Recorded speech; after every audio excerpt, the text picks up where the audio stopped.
Hello friends, स्वागत है आप सभी का अपने इस यूट्यूब प्लेटफॉर्म बिफोर यूपीएससी पे। और मैं हूं आपका होस्ट रत्नेश कुमार गिरी।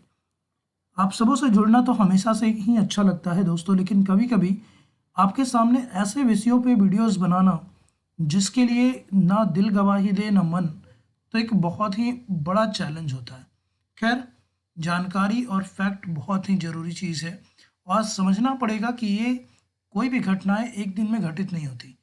तो इसके पीछे के क्या कारण है, क्या विषय वस्तु है और क्या वास्तविक स्थिति रही है, उस चीज़ों को भी देखना पड़ेगा। जी हाँ, हम लोग बात कर रहे हैं आज एक बहुत ही अमूल्य विरासत के संरक्षण की, एक ऐसे पर्वत के बचाव की जिसके लिए आज के समय में देखो तो पूरी यूथ, पूरा देश कहीं ना कहीं जागरूक हो रखा है। आप देखोगे जितने बड़े बड़े आपके टीचर्स हैं उनके द्वारा ये मुहिम चलाई जा रही है, जितने बड़े बड़े आपके पर्यावरणविद हैं उनके द्वारा मुहिम चला रही है। इनफैक्ट हमारे जो जेनजी कहने वाले जो युवा लोग हैं वो भी अपने इस अमूल्य धरोहर की महत्व को समझते हैं और उसके लिए वो अपने अपने माध्यम से अपना विरोध प्रकट कर रहे हैं। जी हाँ, हम लोग बात कर रहे हैं अरावली पर्वत की। Save Aravali hills, no minings, yes nature. जी हाँ, ये कहीं ना कहीं यही एक बड़ा मुद्दा है जिसके कारण पूरे देश में पर्यावरण के बचाने को लेकर के चिपको आंदोलन जैसे, और जो आपकी सुंदरलाल बहुगुणा चिपको आंदोलन, साथ ही साथ नर्मदा बचाओ गंगा बचाओ, इन सब की जो एक संरक्षण के लिए जो प्रयास किए गए हैं उन चीज़ों को ये ताज़ा कर देती है। आज की वीडियो में हम जानेंगे कि आखिर ये अरावली पर्वत इतना इम्पोर्टेंट क्यों है, क्यों इसे जीवनदायिनी बोला गया है, और क्या वास्तव में सरकार जो है बड़ी कंपनियों के बड़े जो आपके उद्योगपति हैं उन्हें फ़ायदा पहुंचाने के लिए हमारी सुरक्षा और हमारे धरोहरों के साथ खिलवाड़ कर रही है। तो चलिए देखते हैं। सेशन सही लगेगा तो लाइक शेयर कर सकते हैं और लोगों के साथ ज़्यादा से ज़्यादा इस तक को पहुँचाएँ ताकि लोगों को सच्चाई पता चल सके। आप हैं बिफोर यूपीएससी पे और मैं हूँ रत्नेश कुमार गिरी। चलिए स्टार्ट करते हैं। स्टार्ट करने से पहले देखिए तो कुछ चीज़ों को आपको समझना पड़ेगा और सबसे पहले इस मैप को देखते हैं। Map of Aravalli range. हमारे देश में देखिए बहुत सारे पर्वत श्रृंखलाएं हैं। उत्तर से दक्षिण तक हम हैं, पहाड़ से लेकर सागर तक, पर्वत से लेकर पठार तक। तभी तो हमारा भारत देश अनोखा है, क्योंकि हमारे पास हर तरह की आपको क्षेत्र देखने को मिल जाएंगे। हमारे पास हर तरह की भूमियां हैं। ठीक है, पर्वत से ढकी हुई चोटियां, सॉरी बर्फ से ढकी हुई चोटियों से लेकर के सागर की लहरों तक और पठार से लेकर के रेगिस्तान तक। आप देखोगे हिंदू कुश, कुनलन पर्वत, काराकोरम, लद्दाख, जास्कर, ये सभी हमारे ट्रांसले हिमालय है, यानी हिमालय पार के क्षेत्र हैं। हिमालय की आप देखोगे तो ग्रेट हिमालय है, बृहद हिमालय, पीर पंजाल, धौलाधार, फिर आपका शिवालिक श्रेणी शुरू होता है। और यहाँ पर है आपकी देश की राजधानी, देश की धड़कन, जिसको बोलते हैं दिल से दिल्ली। दिल्ली से एक पर्वत शुरू होता है दोस्तों, जो आप यहाँ से देख सकते हो। ये आपके ब्राउन कलर में चला जाता है और ये खत्म होता है गुजरात में जाकर के, जिसकी दूरी बोला जाता है कि लगभग लंबाई 670 किलोमीटर है। कहीं कहीं पे ये आपको 650 किलोमीटर भी मेंशन है। खैर, उससे फर्क नहीं पड़ता। आपको ध्यान ये देना है कि ये दिल्ली, हरियाणा, राजस्थान और गुजरात, इन चार राज्यों या केंद्र शासित प्रदेश में फैला हुआ है। स्टेट देख लो तो दिल्ली, हरियाणा, राजस्थान, गुजरात। यहाँ से कुछ महत्वपूर्ण नदियाँ भी निकलती है इस क्षेत्र की, जिसमें बनास, साबरमती, लूनी और साखी या सखी भी बोलते हैं। ये चार महत्वपूर्ण नदियाँ भी यहाँ से निकलती है।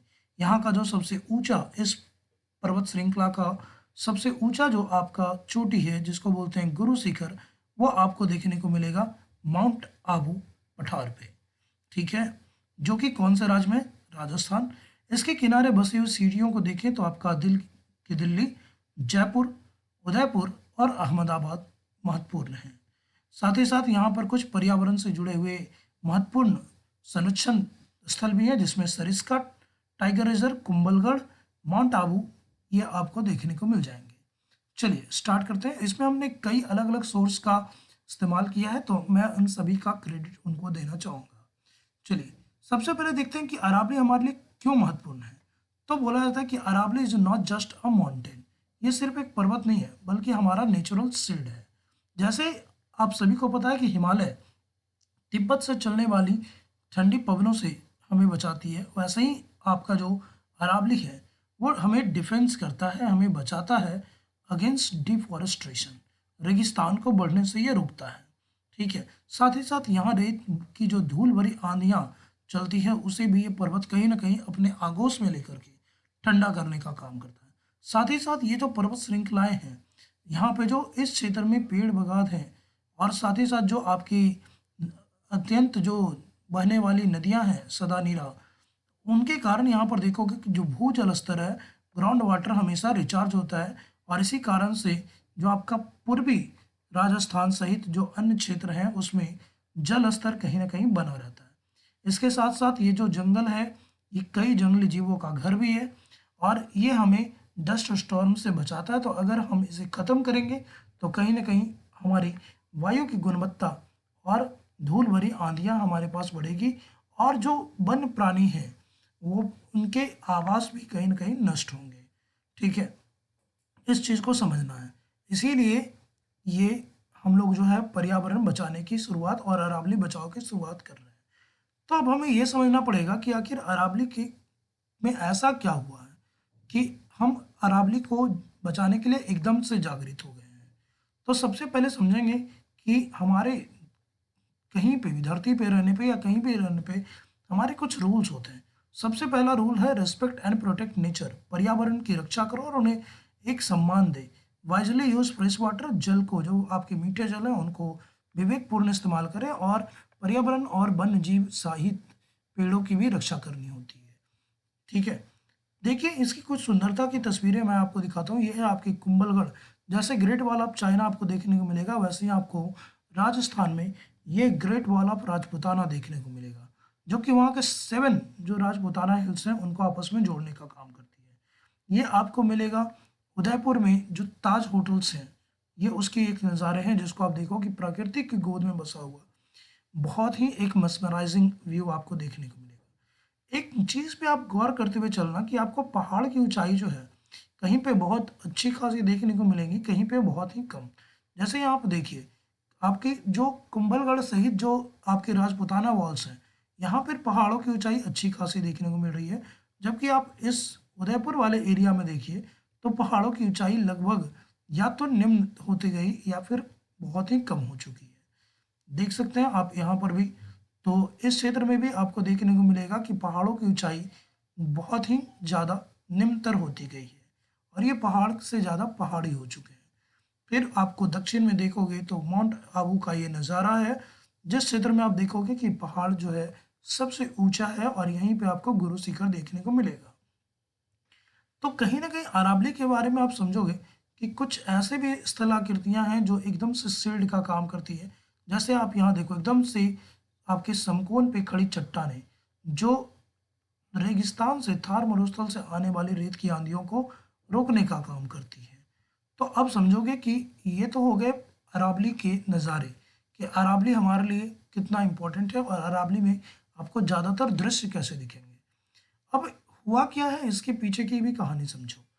हुआ ये है कि एक सर्वेक्षण हुआ फॉरेस्ट डिपार्टमेंट के द्वारा और आपकी इन्वायरमेंट मिनिस्ट्री के द्वारा, जिसमें सुनवाई करते हुए 20 नवंबर 2025 को सुप्रीम कोर्ट ने एक फैसला दिया। फैसला ये दिया कि वो जो प्रस्ताव था सरकार का कि जो अरावली की वो नई डिफिनीशन जो देते हैं कि कौन से एरिया अरावली रेंज में काउंट होंगे और कौन से एरिया अरावली रेंज में नहीं काउंट होंगे, इसको लेकर के सरकार की जो नीतियां हैं उसको सुप्रीम कोर्ट ने मुहर लगा दी।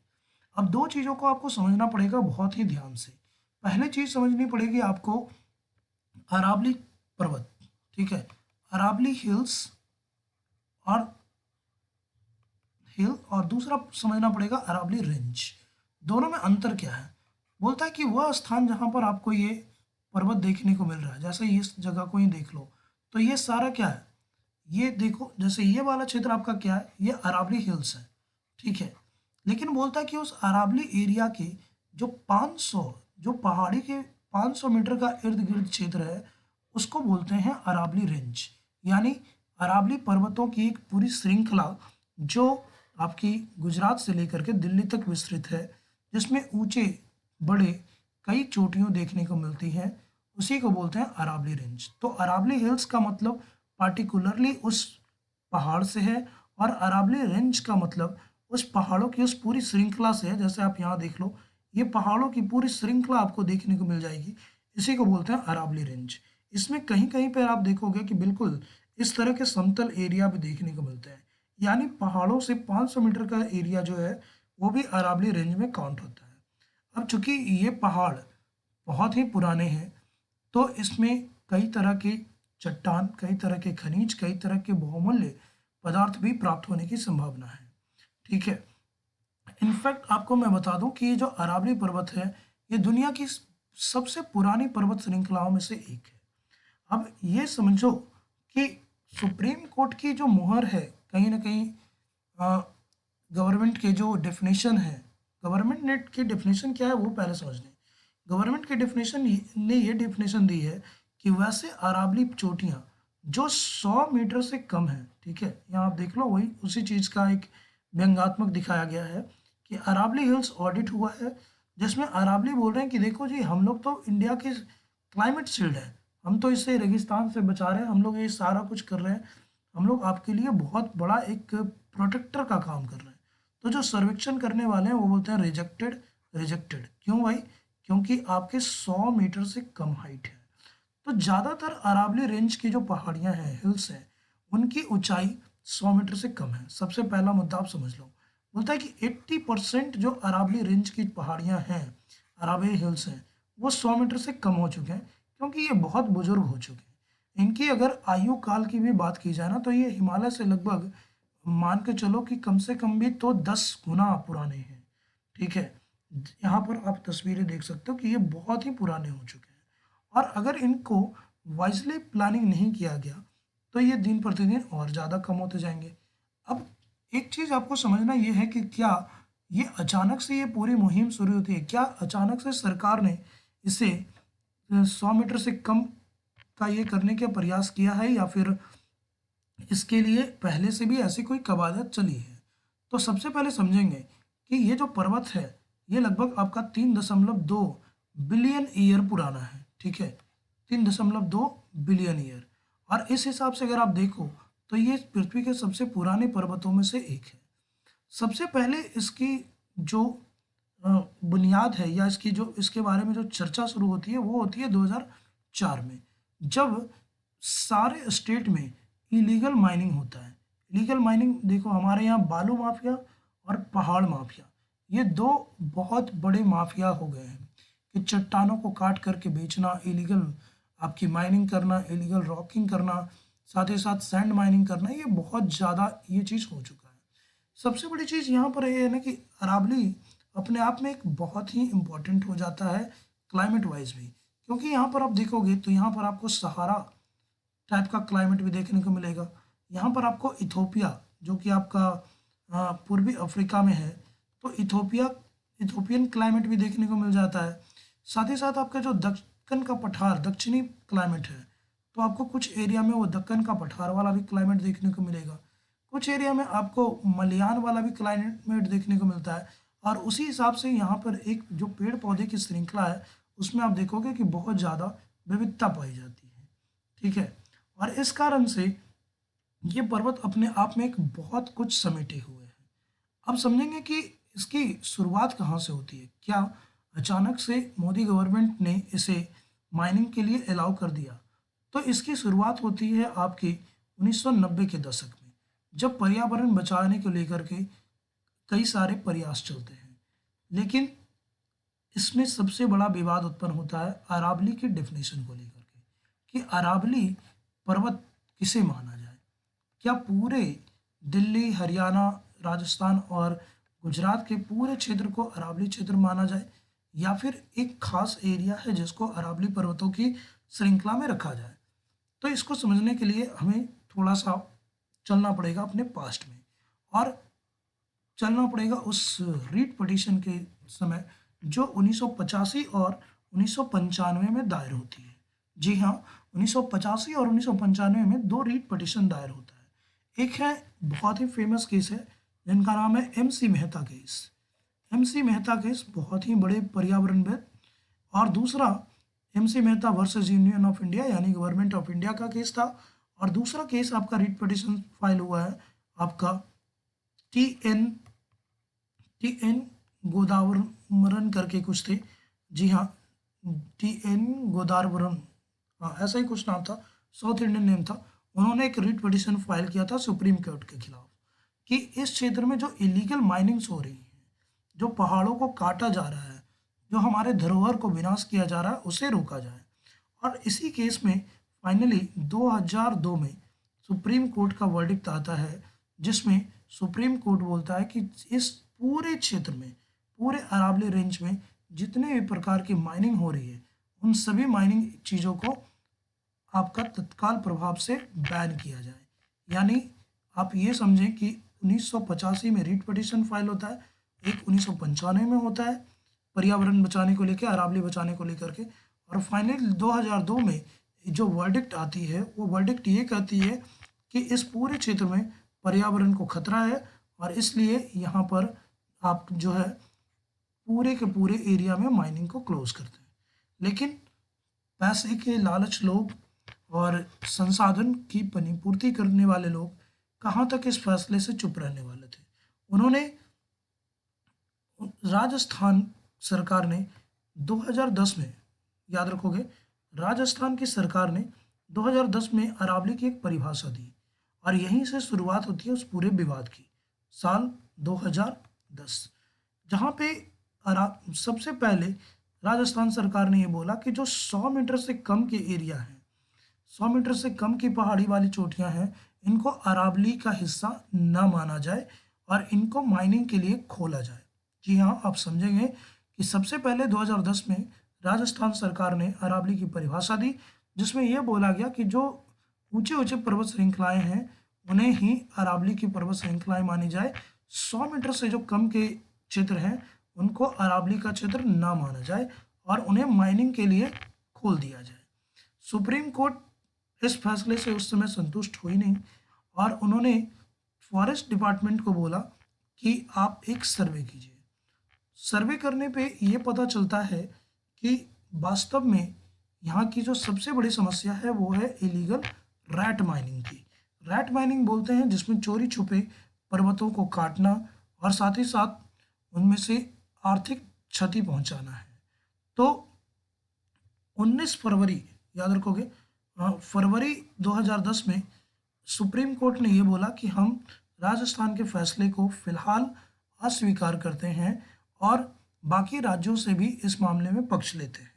लेकिन सबसे बड़ी ताज्जुब की बात ये थी कि जो पर्वत श्रृंखलाएं, जो अरावली, जो दिल्ली से लेकर के गुजरात तक के हिस्से को बचाती है, जीवन देती है, इनमें से 4 में से 3 राज्यों ने अरावली की परिभाषा तक डिफाइन नहीं की थी। उनके बुक में अरावली के संरक्षण को लेके किसी तरह के कोई उपायों की चर्चा तक नहीं थी। सिर्फ एक राजस्थान सरकार ही थी जो अब जाकर 2010 में कहीं ना कहीं एक प्रस्तावित परिभाषा के साथ आई थी।